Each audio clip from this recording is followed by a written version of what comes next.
ఈ యొక్క కూడికలో పాల్గొన్నటువంటి మీ అందరికి కూడా యేసుక్రీస్తుల వారి నామములో నా వందనాలు. ప్రార్థన చేసుకొని కొన్ని దేవుని మాటలను ఆలోచిద్దాం.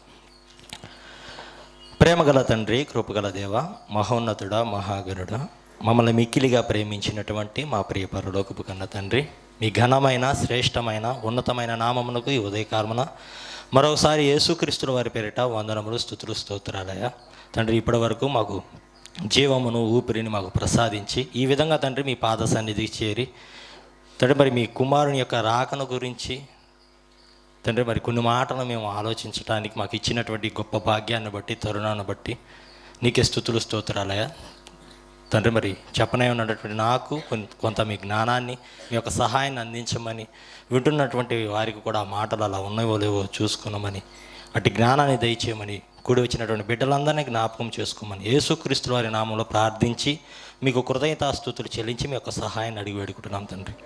ఆమేన్. మంచిదండి. మరోసారి మీ అందరికీ, దైవ సేవకులకు, ప్రతి ఒక్కరికి యేసుక్రీస్తుల వారి నామంలో నా వందనాలు. ఈరోజు అన్ని ప్రాంతాలలో, అన్ని దేశాలలో లోకరక్షకుడైనటువంటి యేసుక్రీస్తుల వారు జన్మించాడు అని, ఈ లోకానికి వచ్చాడు అని సంతోషిస్తున్నారు, ఆనందిస్తున్నారు, క్రిస్మస్ సెలబ్రేట్ చేసుకుంటూ ఉన్నారు. అయితే యేసుక్రీస్తుల వారు పుట్టినప్పుడు ఆయన ఎవరు గుర్తించకపోయినా, ఆయన ఎవరు జ్ఞాపకం చేసుకోకపోయినా ఈరోజు ప్రపంచంలో ఉన్నటువంటి ప్రజలందరూ జ్ఞాపకం చేసుకుంటూ ఉన్నారు. మంచిదే. అయితే యేసుక్రీస్తుల వారు వచ్చారని ఆనందిస్తున్నారు, సంతోషిస్తున్నారు. ఇంతకు ప్రభువు ఆయన రాకలో మనకిచ్చినటువంటి ఆనందం ఏంటి? ఈరోజు క్రైస్తవ సమాజం ఆనందిస్తూ జరుపుకుంటుంది ఏంటి? అసలు ప్రభువు వచ్చాడు అని, మన కొరకు పుట్టాడని మనకు తెలిస్తే మనం ఏం చేయాలి? బైబిల్లో ఉన్నటువంటి భక్తులు ఏం చేశారో కొన్ని మాటలు మనం ఆలోచిద్దాం.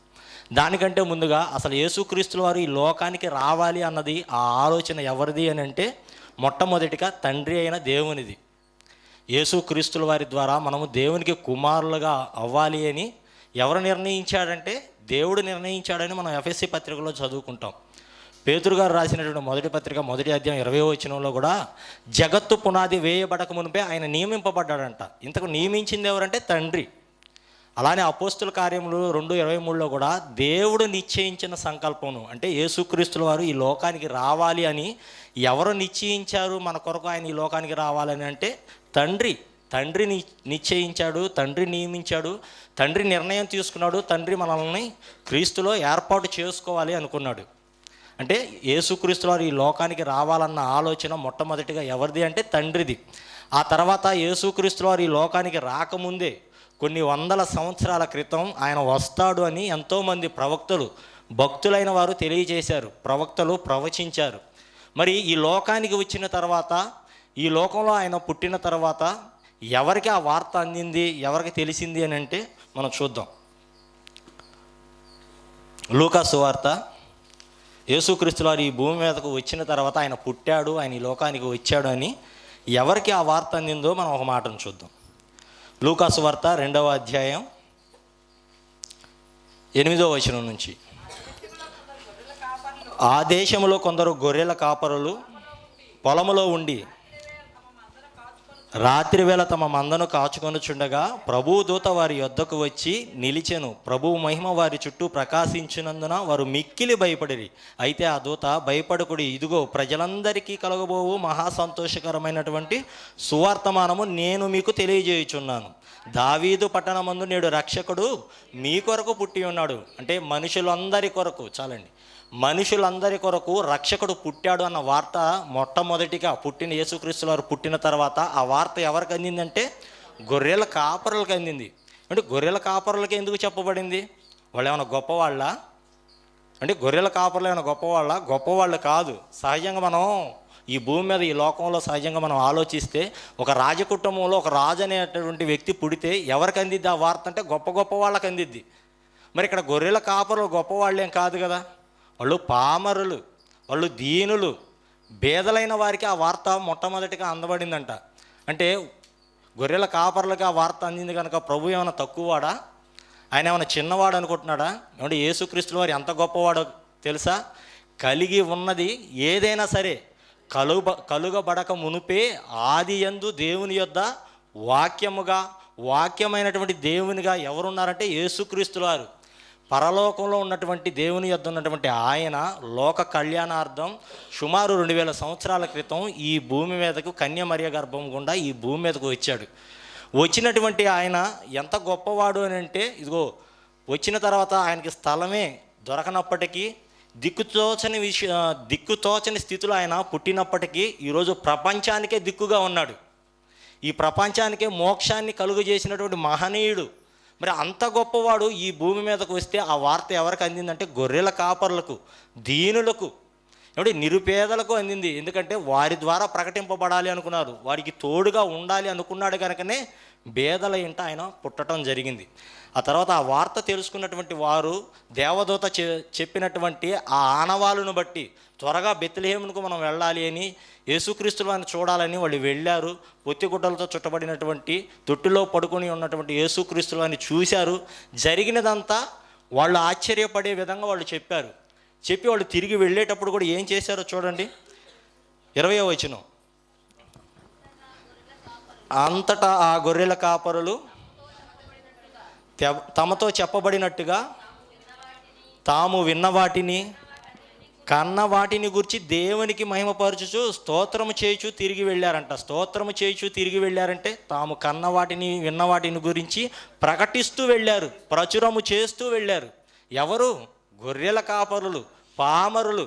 అంటే లోకంలో మనం సహజంగా ఆలోచిస్తే ఒక వస్తువు పబ్లిసిటీ చేయాలి అన్నా, లేదంటే ఏదైనా ఒక వస్తువు గురించి, ఒక పదార్థాన్ని గురించి యాడ్ ఇవ్వాలి అన్నా, ఒక వ్యక్తి గురించి పబ్లిసిటీ చేయాలి అన్నా ఎవరు చేస్తారంటే సెలబ్రిటీలు చేయటం మనం చూస్తూ ఉంటాం.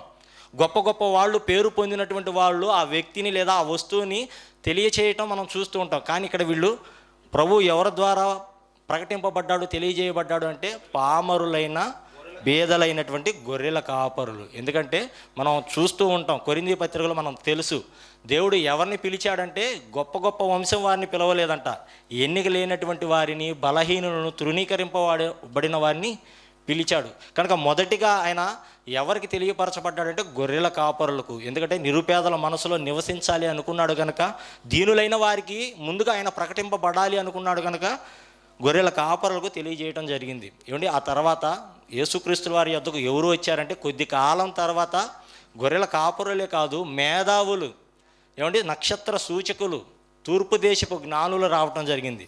తూర్పు దేశంలో ఆయన నక్షత్రాన్ని చూసి ఇదిగో ఒక రాజు పుట్టాడని గ్రహించి ఆ వార్తను ఎవరికి తీసుకుని వెళ్ళాడనంటే, ఏమంటే యెరూషలేమునకు, రాజు అయినటువంటి హేరోదు యొద్దకు ఆ వార్తను తీసుకుని వెళ్ళటం మనం చూస్తాం. మత్తయి సువార్త. ఆయన ఎక్కడ పుట్టాడో అన్నది ఆ జ్ఞానులకు తెలియనప్పటికీ ఆయన నక్షత్రాన్ని చూసి ఖచ్చితంగా ఒక రాజు పుట్టాడని గ్రహించి ఆ వార్తను ఎవరి దగ్గరకు తీసుకుని వెళ్ళారంటే రాజు అయినటువంటి హేరోదును వద్దకు తీసుకుని వెళ్ళారు. మత్తయి సువార్త 2వ అధ్యాయం 1వ వచనం. రాజైన హేరోదు దినములయందు యోదయ దేశపు బెత్లెహేములో యేసు పుట్టిన పిమ్మట ఇదిగో తూర్పు దేశపు జ్ఞానులు యెరూషలేమునకు వచ్చి, యూదుల రాజుగా పుట్టినవాడు ఎక్కడ ఉన్నాడు? తూర్పు దిక్కున మేము ఆయన నక్షత్రము చూచి ఆయనను పూజింప వచ్చితమని చెప్పిరి. చాలండి.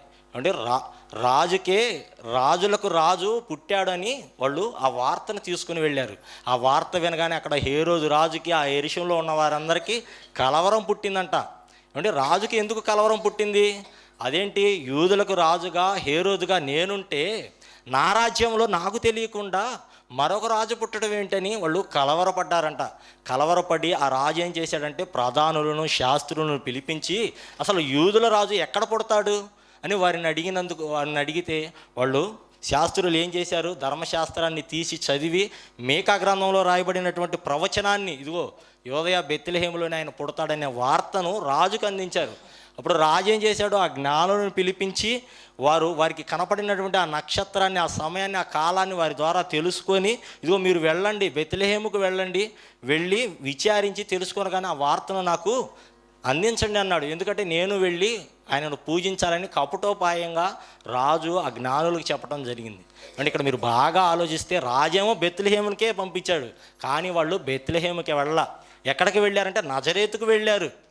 నజరేతుకు ఎలా వెళ్ళారు? రాజు వెళ్ళమంది బెత్లెహేముగా అంటే, వాళ్ళు ఎక్కడైతే తూర్పు దేశం ఆ నక్షత్రాన్ని చూశారో ఆ నక్షత్రం ఆ రాజు దగ్గర నుంచి, ఆ యెరూషలేము దగ్గర నుంచి నజరేతుకు వారిని దారి చూపించింది. మరి బెత్లెహేములో లేడా అంటే, ప్రభు బెత్లెహేములో లేడు. గొర్రెల కాపరులు వెళ్ళినప్పుడు బెత్లెహేములోనే ఉన్నాడు. ఎందుకంటే దూత ఒక ఆనవాలు చెప్పిద్ది కదా, పొత్తిగుడ్డలతో చుట్టబడి తొట్టిలో పండుకుని ఉన్నటువంటి ఒక శిశువుని మీరు చూస్తారని ఒక ఆనవాలు చెప్పింది. చెప్పిన ఆనవాళ్ళను బట్టి వాళ్ళు వెంటనే వెళ్ళారు, బెత్లెహేములో ఉన్నటువంటి శిశువును చూశారు. కానీ జ్ఞానులు వచ్చే సమయానికి ప్రభు బెత్లెహేములో లేడు, నజరేతులో ఉన్నాడు. అది ఎలా అంటే చూద్దాం. లూకా సువార్త ఎంతకాలం ఉన్నాడంటే సుమారు 40 దినాలు ఉన్నట్టుగా మనం లూకా సువార్తలో చూస్తాం. లూకా సువార్త 2వ అధ్యాయం 21వ వచనం అండి. ఆ శిశువునకు సున్నతి చేయవలసిన 8వ దినము వచ్చినప్పుడు గర్భమంద ఆయన పడకమునుపు దేవదూత చేత పెట్టబడిన యేసు అను పేరు ఆయనకు పెట్టిరి. మోషే ధర్మశాస్త్రము చొప్పున వారు తమను శుద్ధి చేసుకుని దినములు గడిచినప్పుడు ప్రతి తొలిచూలు మగపిల్ల ప్రభువునకు ప్రతిష్ఠ చేయబడవలెను. అంటే ఆమె మగబిడ్డను కనగానే మరియమ్మ గారు శరీరాన్ని బట్టి ఆమె అపవిత్రురాలుగా ఉంది. ఆమె తాను శుద్ధి చేసుకునేటువంటి దినాలు 40 దినాలు గడిచిన తర్వాత వాళ్ళు ఏం చేశారంటే యెరూషలేముకు వెళ్ళారు. చిన్న గువ్వల జతను లేదా పావురముల పిల్లలను దేవునికి బలిగా అర్పించారు. అర్పించిన తర్వాత వాళ్ళు యెరూషలేము నుంచి ఎక్కడికి వెళ్ళారో మరలా 39వ వచనం చూడండి. అంతటా వారు ప్రభు ధర్మశాస్త్రము చొప్పున సమస్తము తీరిన పిమ్మట గలిలయలోని నజరేతును తమ ఊరికి వెళ్ళిరి. అంటే నజరేతుకు వెళ్ళారు. 40 దినాలు, సుమారు 40 దినాలు బెత్లెహేములోనే ఉన్నాడు. తర్వాత యెరూషలేమునికి వెళ్ళారు. శుద్ధి దినాలు పూర్తి కాగానే యెరూషలేముకి వెళ్ళి దేవునికి గువ్వల జతను బలిగా అర్పించి తర్వాత వాళ్ళు అర్పించి ఎక్కడికి వెళ్ళారంటే నజరేతుకు వెళ్ళారు. నజరేతుకు యోసేపు మరియ వారి ఇంటిలో ఉన్నారు. ఇంటిలో ఉండగా జ్ఞానులు వెళ్ళినట్టుగా మనం చూస్తాం. మత్తయి సువార్త మరలా అంటే గొర్రెల కాపరులకి జ్ఞానుల మధ్యలో ఎంతకాలం గడిచిందంటే సుమారు 1.5 సంవత్సరం కాలం గడిచింది. మత్తయి సువార్త మరలా 2వ అధ్యాయం 10వ వచనం అండి. వారు ఇంటిలో ఉండగా వెళ్ళినట్టుగా మనం చూస్తున్నాం. వారు ఆ నక్షత్రమును చూచి అత్యానందభరితులై ఇంటిలోనికి వచ్చి తల్లి అయిన మరియను ఆ శిశువును చూచి సాగిలపడి ఆయనను పూజించి తమ పెట్టెలను విప్పి బంగారమును సాంబ్రాణిని బోళమును కానుకలుగా ఆయనకి సమర్పించారు. అంటే ఇంటిలో ఉండగా వెళ్ళారు. వారు తెచ్చినటువంటి ఆ పెట్టెలను విప్పి బంగారాన్ని సాంబ్రాన్ని బోళమును ప్రభువుకు సమర్పించారు. సాగిలపడి ప్రభువును పూజించి తిరిగి ఆ వర్తమానాన్ని హేరోదు రాజుకు చెబుదామని వెళుతుంటే స్వప్నమందు ఏమండి హేరోదు రాజు దగ్గరకు వెళ్ళొద్దని దేవుని చేత బోధింపబడిన వారే మరొక మార్గం వెళ్తున్నారంట. ఏమంటే దేవుడు వాళ్ళని మరొక మార్గాన్ని ఎందుకు పంపించాలి? యేసుక్రీస్తుల వారు బెత్లెహేములో లేడు కదా, మరి హేరోదు రాజు దగ్గరకు పంపించవచ్చు కదా ఆ జ్ఞానుల్ని.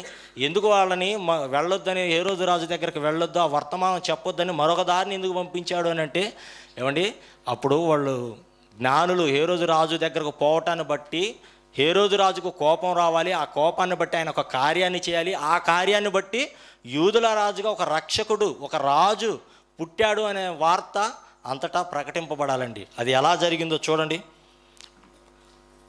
16వ వచనం. ఆ జ్ఞానులు తన్ను అపహసించరని హేరోదు రాజు గ్రహించి బహు ఆగ్రహము తెచ్చుకొని తాను జ్ఞానుల వలన వివరముగా తెలుసుకున్న కాలమును బట్టి బెత్లెహేములోను దాని సకల ప్రాంతములలోను 2 సంవత్సరములు మొదలుకొని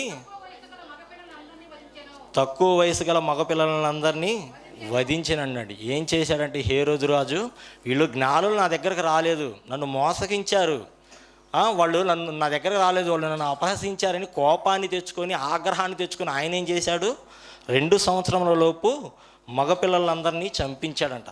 అప్పుడు రామాలో అంగలార్పు విరబడును, ఏడుపును మహారోదనే కలిగిను. ఏమంటే ఇది ప్రవచనం అండి. ఇది ఇర్మియా గ్రంథం 31వ అధ్యాయం 15వ వచనంలో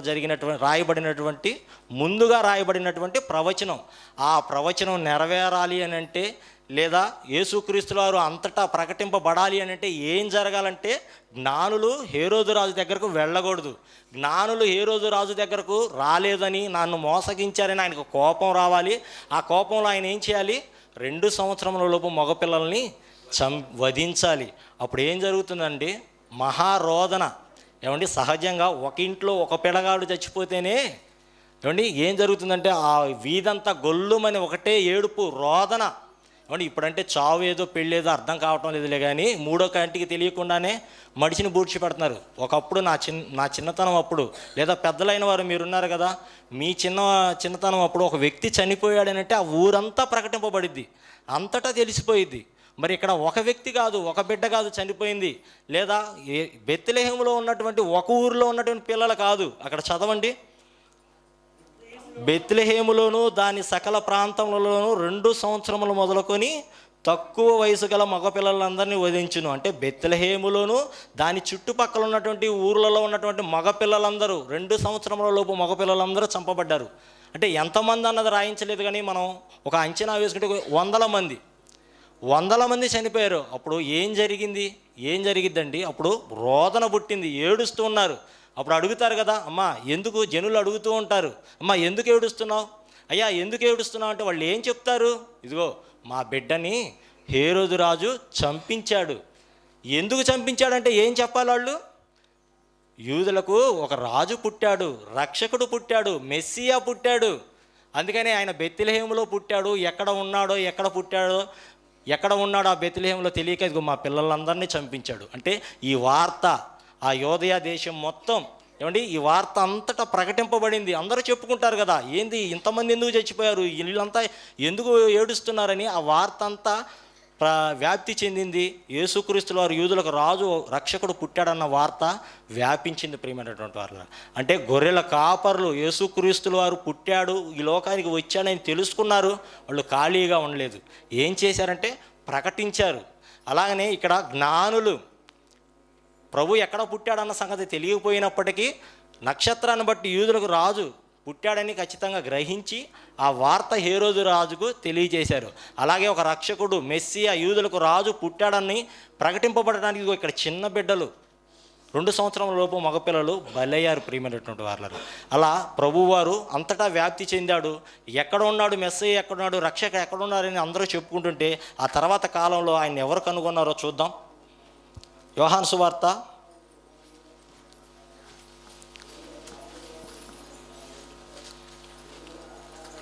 2వ అధ్యాయం 40వ వచనం. యోహాను సువార్త 1వ అధ్యాయం 40వ వచనం. యోహాను మాట విని ఆయనను వెంబడించిన ఇద్దరిలో ఒకడు సీమోను, పేతురు యొక్క సహోదరుడైన ఆంద్రేయ. ఒకడు సీమోను పేతురు యొక్క సహోదరుడైన ఆంద్రేయ. ఇతడు మొదట తన సహోదరుడైన సీమోనును చూచి మేము మెస్సియాను కనుగొంటిమని అతనితో చెప్పి యేసునొద్దకు అతను తోడుకొని వచ్చెను. ఎవరు ఈ ఆంద్రేయ? యేసుక్రీస్తుల వారిని కనుగొనినటువంటి ఈ ఆంద్రేయ ఎవరు అంటే యేసుక్రీస్తుల వారి శిష్యులలో ఒకడు. అంటే యేసుక్రీస్తుల వారి శిష్యులు ప్రభువుని కనుగొన్నారు, ఆయనను వెంబడించారు, ఖాళీగా ఉండలేదు, ప్రభువును ప్రకటించారు. అలానే మనం ఇదే యోహాను సువార్తలో 6వ అధ్యాయంలో మనం చూస్తాం, ఒక స్త్రీ కనపడిద్ది.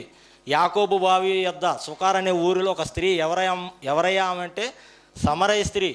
ఆమె కూడా మెస్సియాను కనుగొనిద్ది. ఇదిగో నాతో చెప్పినటువంటి ఈ మాటలు నాతో చెప్పిన వాడు క్రీస్తు కాడా, మెస్సియా కాడా అని ఆమె ఏం చేసిద్దంటే ఖాళీగా ఉండకుండా పోయి తన ఊరి వారికి చెప్పిద్ది. అంటే గొర్రెల కాపరులు ప్రభువును తెలుసుకున్నారు, ప్రభువును ప్రకటించారు. జ్ఞానులు తెలుసుకున్నారు, ఆ వార్త రాజు వద్దకు చేరవేశారు. పసిపిల్లలు ప్రభువును ప్రకటించే పనిలో బలైపోయారు. ఇక్కడ శిష్యులు, అపోస్తలులు, భక్తులైన వారు యేసుక్రీస్తులను ప్రకటించారు, తెలుసుకున్నారు, ఖాళీగా ఉండలేదు, ప్రకటించారు. మరి ఈరోజు మనం ఏం చేస్తున్నాం? ఈరోజు క్రైస్తవ సమాజం ఏంటండి చేసేది? స్టారు పెట్టి ఆనందిస్తుంది, పిండి వంటలు చేసుకుని ఆనందిస్తుంది, ఇంటికి రంగులు వేసుకొని ఆనందిస్తుంది, ఏమంటే విందులు వినోదాలు అల్లరితో కూడినటువంటి ఆటపాటలే కదా ఈరోజు మన క్రైస్తవ సమాజంలో మనకు తెలిసేది, జరిగేది, మనం చూసేది. ఏది ఈ ఆనందాన్ని ఇవ్వటానికి ప్రభు వచ్చింది, మనకు ఈ ఆనందాన్ని ఇవ్వటానికి ఆయన పరలోకాన్ని ఇచ్చి ఈ భూమి మీదకు వచ్చిందని మనం ఆలోచిస్తే ఆయన ఏ ఆనందాన్ని ఇవ్వటానికో వచ్చాడో చూడండి. మహా సంతోషకరమైనటువంటి సువార్తమానం అన్నాడు కదా, ఆ సువార్తమానం ఏదో మనం మరలా దూత మాటల్లోనే విందాం. మత్తయి సువార్త మహా సంతోషకరమైన సువార్త. మనం ఏంటంటే రక్షకుడు పుట్టాడు. ఆ రక్షకుడు ఎందుకు పుట్టాడో మరలా మత్తయి సువార్తలో దూత మాటల్లోనే తెలుసుకుందాం. మత్తయి సువార్త 21వ అధ్యాయం, క్షమించండి, 1వ అధ్యాయం 21వ వచనం.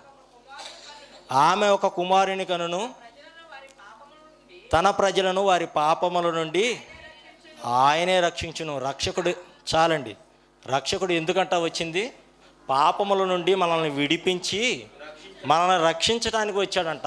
ఏమంటే మనల్ని పాపం నుంచి విడిపించి మనల్ని రక్షించాలి అని పావనమూర్తి, సృష్టికి ఆవలున్నటువంటి అనగా పరలోకంలో ఉన్నటువంటి ఆయన ఈ సృష్టిలోనికి, అందులోని ఈ భూమి మీదకి వచ్చి మనిషి రూపాన్ని దాల్చి ఆయన మనల్ని పాపం నుంచి విడిపించాలని, మనల్ని నరకం నుంచి మనల్ని రక్షించాలని ఆయన ఈ లోకానికి వస్తే పాపాన్ని మనం పోగొట్టుకొనకుండా, పాపం నుండి మనం క్రీస్తు ద్వారా విడిపింపబడకుండా, రక్షణ ఆనందాన్ని మనం పొందుకోకుండా మనం ఏం చేస్తున్నాం? స్టార్ పెట్టి ఆనందిస్తున్నాం, పిండి వంటలు చేసుకొని ఆనందిస్తున్నాం. ఏమంటే ఇంటికి రంగులు, లైటింగ్, డెకరేషన్లు అనే పేరుతో మనం ఆనందిస్తూ ఉన్నాం. రక్షణ ఆనందాన్ని మనం పొందుకోవట్లేదు. ఏమంటే గొర్రెల కాపరులు వాళ్ళు పామరులైనప్పటికీ, వాళ్ళు పేదవాళ్ళు అయినప్పటికీ వాళ్ళు ప్రభువును ప్రకటించారు. ఏమంటే ఈరోజు గొర్రెల కాపర్లకు ఉన్నటువంటి జ్ఞానం మనకు లేదా? అలానే తూర్పు దేశపు జ్ఞానులు రాజు దగ్గరికి ఆ వార్తను తీసుకుని వెళ్ళారు, ఎక్కడ భయపడకుండా. అలానే చిన్న బిడ్డలండి, మాటలు రాని చిన్న బిడ్డలు ప్రభువును ప్రకటించే పనులు బలైపోయారు. అలానే అపోస్తలులు, శిష్యులు వాళ్ళు తెలుసుకున్నారు, ఖాళీగా ఉండాల, వాళ్ళు ప్రకటించారు. ఇదిగో ఇలాంటి దైవ సేవకులు కూడా నిస్వార్థమైనటువంటి సేవను చేస్తూ యేసుక్రీస్తుల వారిని ఆయన ద్వారా మనకు వచ్చేటటువంటి ఆ రక్షణ ఆనందాన్ని ప్రకటించే పనిలో తమ వ్యయ ప్రయాసలు కోర్చి తమ జీవితాన్ని, తమ ప్రాణాలను ఖర్చు చేస్తుంటే ఈరోజు ఇవేమి మనం అర్థం చేసుకోకుండా, ఇవేమి మనం పట్టించుకోకుండా ఆయన వచ్చాడు, ఆయన మాకు తెలుసు అని పేరుతో ఏం చేస్తున్నామంటే స్టార్ పెడుతూ ఉన్నాము, స్టార్ పెట్టి ఆనందిస్తూ ఉన్నాం. లేదంటే ఇంటికి రంగులు వేసుకుంటూ, లైటింగ్ వేస్తూ, పిండి వంటలు చేసుకుంటూ, విందులు వినోదాలని వీటిని ఆరగించి ఇదే ఆనందం అనుకుంటున్నాం. అంటే రక్షణ ఆనందాన్ని ఇవ్వటానికి ఆయన ఈ లోకానికి వచ్చాడు. మనం రక్షణ ఆనందాన్ని పొందుకొనకుండా, మనం పాపం నుంచి విడిపించకుండా ఈ ఆనందాలతోనే, ఈ లోకపు ఆనందాలతోనే ఇలానే ఉంటే ఒక రోజున మనం నిత్య శిక్షలోనికి వెళ్ళిపోతాం, తీరని బాధలోనికి వెళ్ళిపోతాం. అప్పుడు దేవుడు కూడా, అప్పుడు మనం అలా వెళ్ళిన వారు బాధపడతారు, దేవుడు కూడా బాధపడతాడండి. కనుక దేవుని బాధ పెట్టే పనులు మనం చేయకుండా, అలాంటి కార్యక్రమాలు మనం చేయకుండా, ప్రభువును కూడా బాధ పెట్టే కార్యక్రమాలు మనం చేయకుండా. ఎందుకంటే ఆయన పుట్టినప్పుడు ఆయనకి ఆనందం లేదు, సంతోషం లేదు. ఆయన 33.5 సంవత్సరాలు జీవితకాలం అంతా కష్టాలు, శ్రమలు, బాధలే అనుభవించాడు. అప్పుడు ఆనందం లేదు. మన కోసం ప్రాణం పెట్టి మనల్ని పాపం నుంచి విడిపించాలని, మన కోసం ప్రాణం పెట్టి తిరిగి వెళ్ళిన తర్వాత కూడా ఆయనకి ఆనందం లేకుండా, ఆయన బాధ పెట్టేటటువంటి పనులు మనం చేయకుండా, వ్యర్థమైనటువంటి పండగ మనం చేయకుండా, మారు మనస్సు అనే పండగ, పరిశుద్ధత పొందుకోవటం అనే పండగ, రక్షణ ఆనందాన్ని పొందుకునేటువంటి పండగను మనం చేస్తూ అనేకులను ఈ ఆనందంలోకి నడిపించేటువంటి సువార్త పనిలో ఉంటూ, మనం ఆనందంగా ఉంటూ తండ్రిని కూడా సంతోషపెట్టే కార్యక్రమాలు చేయాలి అని కోరుకుంటూ ఈ నా మాటలు ముగిస్తున్నాను. కళ్ళు మూసుకుంటే ప్రార్థన చేద్దాం. మహాపరిశుద్ధుడా, మహోన్నతుడా, మమ్మల్ని మిక్కిలిగా ప్రేమించినటువంటి మా ప్రియ పరలోకపు కన్న తండ్రి, మీ ఘనమైన గొప్పదైన మీ నామమునకు మరొకసారి యేసుక్రీస్తుల వారి పేరిట వందనములు, స్తుతులు, స్తోత్రాలయ్యా. తండ్రి, మీ కుమారుడు ఈ లోకానికి వచ్చి ఆయన మాకు ఇచ్చేటటువంటి ఆ ఆనందం ఏంటో తండ్రి, మరి మీ కుమారులకు, మీ పిల్లలకు కొన్ని మీ మాటలను తెలియచేశానయ్యా. పాపం నుంచి విడిపించి రక్షణ అనే ఆనందాన్ని ఇవ్వటానికి వచ్చాడని, ఆ ఆనందాన్ని విడిచి లోకపు ఆనందాలకు తండ్రి మేము పోకూడదనేటువంటి వ్యర్థమైన కార్యక్రమాలు చేయకూడదని కొన్ని మీ మాటలను మేము ఆలోచించాం తండ్రి. మరి విన్న మాటలను తండ్రి మనసును పెట్టి మీరు ఆనందపడేటటువంటి పండుగ, మీరు కోరుకున్న విధంగా మేము జీవించే విధంగా తండ్రి ఆలోచన, అవగాహన అందరూ కల్పించమని కోరుకుంటూ యేసుక్రీస్తుల వారి నామంలో ప్రార్థించి మీకు కృతజ్ఞతాస్తుతులు చెల్లించి మీ యొక్క సహాయాన్ని అడిగి వేడుకుంటున్నాం తండ్రి. ఆమె మంచిదండి. అందరికీ వందనాలు. దైవ సేవకులు కూడా వందనాలు.